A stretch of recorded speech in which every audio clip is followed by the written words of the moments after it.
My name is Jasper Alonzo Powell. The date is December 7th, 2024. The plant I chose for my medicinal plant project was Yellowroot.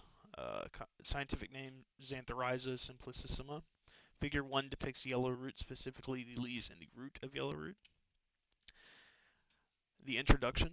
Xanthorrhiza simplicissima is the only member of its genus Xanthorrhiza. Xanthorrhiza is part of the buttercup family, Ranunculaceae. Ranunculaceae includes other genera such as the buttercups, genus Ranunculus, and bugbane, genus Semicifuga, along with 60 other genera, including Xanthorrhiza.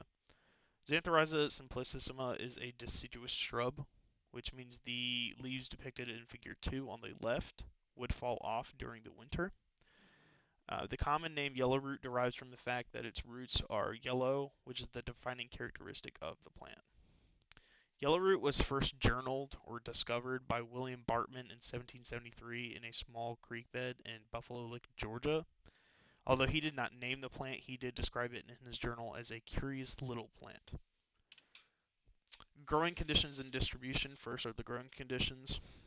It thrives in moist but not wet conditions, mainly moist but not wet soil, which I believe is referred to as well-drained soil.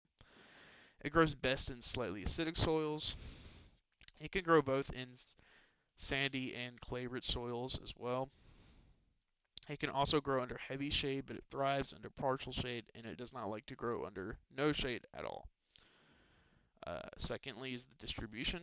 It is found in the majority of the southeastern states, along with Virginia, Kentucky, and Tennessee, but it is mostly found in Alabama, North Carolina, and Virginia. Oddly enough, it can also be found in some of the New England area as well, such as Vermont and Massachusetts. In North Carolina and South Carolina, it's mostly found around the Piedmont and mountainous areas.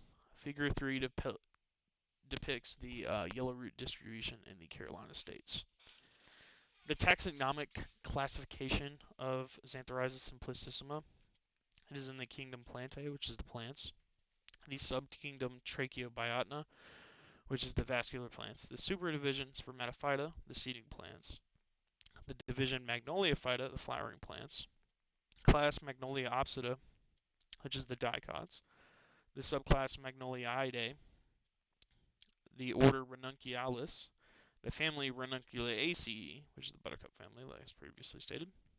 The genus Xanthorrhiza, and the species is Xanthorrhiza simplicissima, but as previously stated, Xanthorrhiza simplicissima is the only species contained within the genus Xanthorrhiza. Modern medical uses.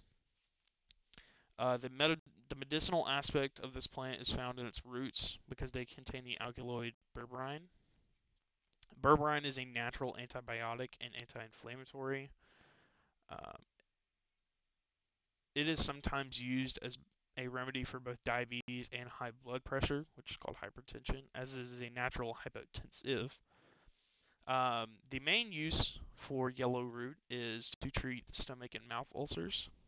The main way of taking, or I guess ingesting yellowroot as a medical product used to be grinding up the roots and making a tea out of it, which is still done. But the main way now is ingesting concentrated droplets of yellowroot. Figure 5 depicts yellowroot droplets, and Figure 6 is a snapshot of a video of somebody making yellowroot tea.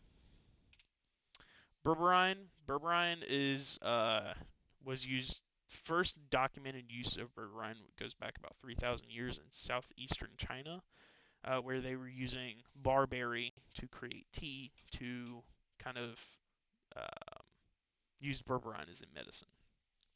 As previously stated, it is found in plants such as barberry, yellowroot, and Oregon grape.